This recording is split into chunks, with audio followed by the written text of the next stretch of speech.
Okay, I think at this point, it's pretty undisputed to say that making $100,000 a year is easier now than it ever has been in human history. What you really need is an actual game plan to execute to get there. Which is why in this video, I'm gonna be covering 7 money-making principles that you can apply to make your first $100,000 online. Now, many of these principles are coming from my own experience, consistently making around $250K a year, but I'm gonna be focusing this video on an 18-year-old I recently connected with who cracked the code at 16, starting to make $11,000 every single month. Highest month was around like 11.7K. Which, if you're bad at math, let me do it for you. That's 132K a year at 18 years old.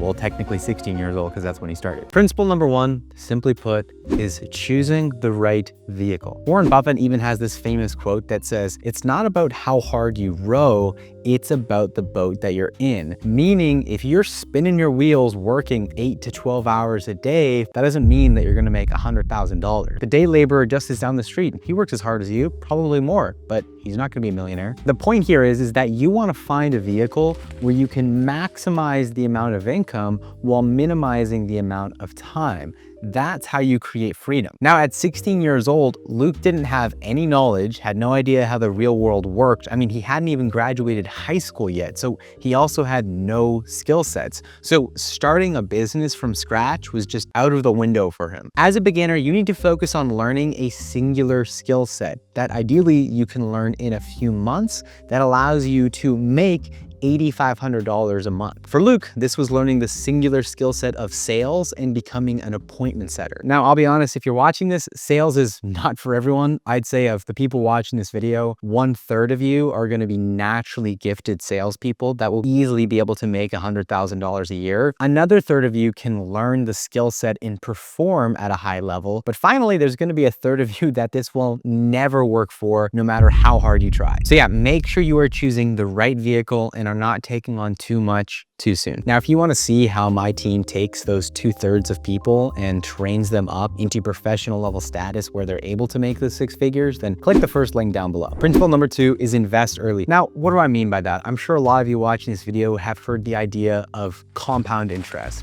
where if you invest $1 at 20 years old, you're worth like Warren Buffett billionaire status by 65 years old, okay? Compound interest is one of the most powerful forces on the planet. But what they don't tell you is that skill development also compounds yearly. Meaning, if you were to try to start a business on your own, learning a million different skill sets at once, it might take you 2 to 3 years to try to figure that out on your own. Versus if you find a mentor who's already walked that path before, it would shorten that timeline significantly, which means you could have your first 8K month learning a brand new skill set as a complete beginner. I mean, that's exactly what Luke did. The only catch here is that mentors rarely give their time away for free. So you have to ask yourself, well, what is 2 years worth to me? $500? $5,000?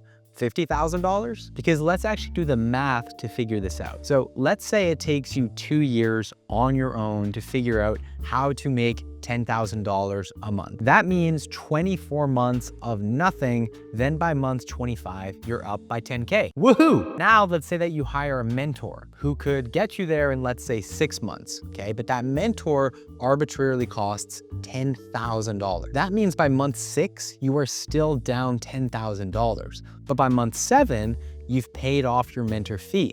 And by month 25, you're up $180,000, even though you started in the negative by 10K. And this is what I mean by investing in your skill sets, compounding over time, and the return that you're getting after a 2-year period is significantly higher if you just invested earlier on. So the question here is, if we're bringing it back to Luke, well, how much did he invest? So just to reiterate, Luke's decision to actually invest in his skill set early on was pivotal to him making that 11K months within his first 6 months. It's got a high sticker price. I believe it was $10,000 at the time. Were you paying that in as a 16-year-old?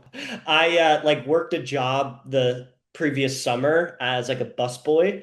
So I had money saved aside for that. And I drained my bank account for this. So I was like, I'm gonna cut my teeth and do everything I can to make this work. Because at that point, I was committed. And especially if you're looking to become a remote sales rep, like investing in yourself signals to the company owners that you're serious and you're more likely to get a job that way. It's probably why he got the offer that he did. Principle number 3 is to work under established companies. Listen, even if you're in the right boat and you have the right skill set, if the boat's engine is faulty and doesn't start, you are not going anywhere, which is unfortunately many of these online companies that would be looking to hire beginners. And when a company hires you and they have a broken engine, they're gonna want you to fix it. Build our processes, figure out what's not working. I know I'm not paying you for this, but just do it anyway. How effective do you think you're gonna be as a novice who has never encountered what success should look like? Alex Hormozi has this great quote directed towards beginners that says, take a job to learn and not to earn.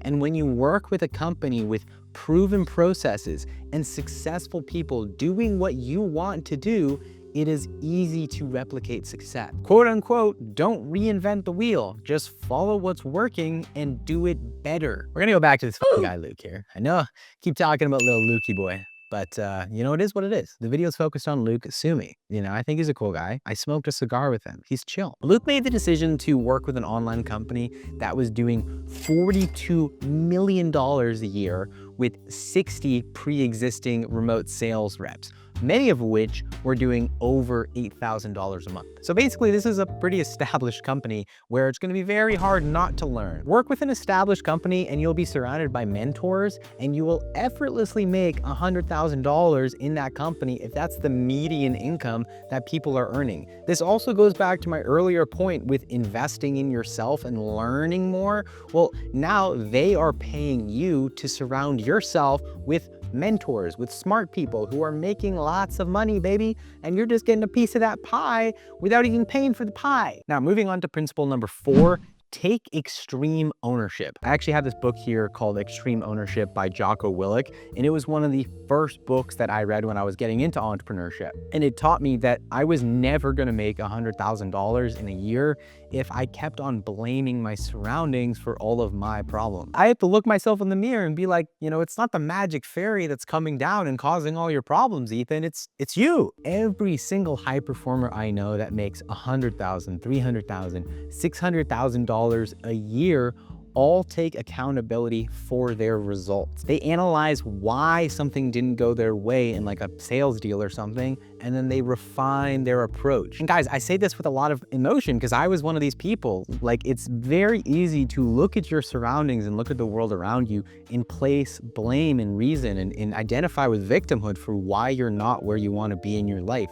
But I promise you, there is money just sitting there waiting for you to grab it. You just have to start taking ownership. And that's why my fucking guy Luke here, he adopted this mindset. He focused on improving his calls every single day. He asked better questions and he got better outcomes. Okay, so if you couldn't already tell, this is kind of like an analyzation video of like Luke's mindset. It's like analyzing one of the greats, but he's just like some 18-year-old kid. It's pretty impressive what Luke did. Principle number 5 is to create an internal sense of urgency. Guys, this relates back to the last point I talked about with self-responsibility. If you have no urgency to change, you're never going to change. How likely do you think you're gonna be to go out there and reach for 100K when you're stuck at home, you're cozy, you're in your blanket and you're warm? You're like, hey, this is great. I've got all my needs met right here. Why would I need to go outside? Why would I need to go hustle? That's exactly why you won't make your first 100K, because you're too comfortable and you have no sense of urgency to change. Do you think it was comfortable for Luke to invest $10,000 into this brand new fucking skill set he had never heard before? It's like, fuck no. He probably drained his bank account. That's probably the scariest thing he ever did in his life, because to him, he recognized that it was more painful to stay where he was than to invest 10K. And at the time, I like drained my bank account. I'm like, all the money I had, it was going towards this. And if you're watching this video right now and you like want this change badly, like you need to just stop and look at your life and just say to yourself, I need to change. This is not enough for me and I need to have change now. Principle number 6 is to master time management. Listen, I'm gonna put my hands up and say this is something that I have struggled with seriously in the past. And I don't plan out my days sometimes, and I just kind of go with the flow, and I end up on the couch watching a show, Netflix, or on my phone. It's a really bad habit, but I can tell you on the days, weeks, and months when I have my calendar locked in, that is when I make so much money. And I build the foundations for future businesses to make more money. But do you really think you're gonna be able to make $100,000 if you can't even manage a clock? I want you to think about this. Luke, think about that phase. He was in school full time. He was managing a position on a high-level soccer team, and he was doing daily sales training. I would submit my calls like the night before I would go into school, and I would message the coach. I'm like, hey, I'm in Spanish class. Can we review our call from 12:40 to 12:50? So then in the Spanish class, I would ask the teacher, hey sir, can I go use the restroom? Can I go to the bathroom?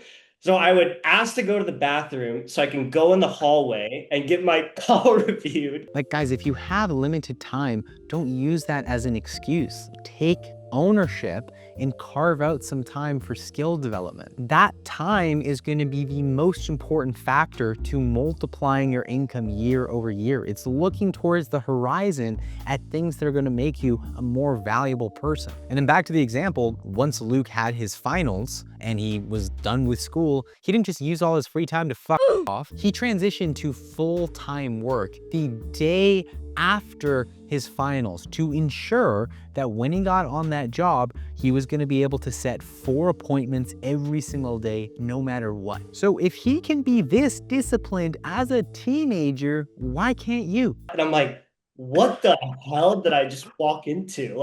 I just finished my finals for sophomore year 2 days ago. And this is what I'm stepping into. And I was like, holy shit, I guess this is the thing. I might as well just go 100% all into this. And finally, principle number 7 is to build relationships. Now, guys, I know that you hear this a lot, networking, this and that. I'm not talking about that. I hate cocktail parties and networking with people in that way. It's not what I do. But if you're gonna have a 6-figure job, having friends in high places really makes a difference. Check this out.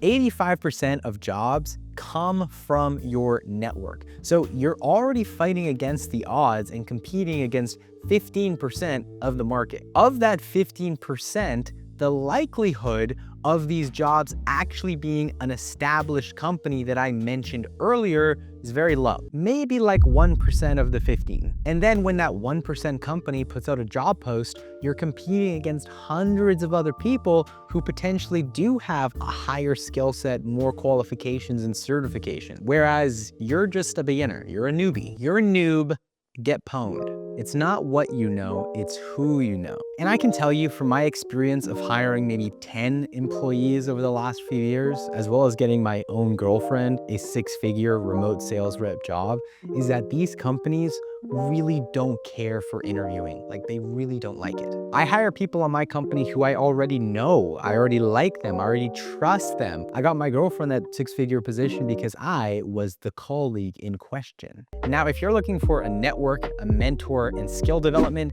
click the first link down below. Okay, bye. We're here in Switzerland.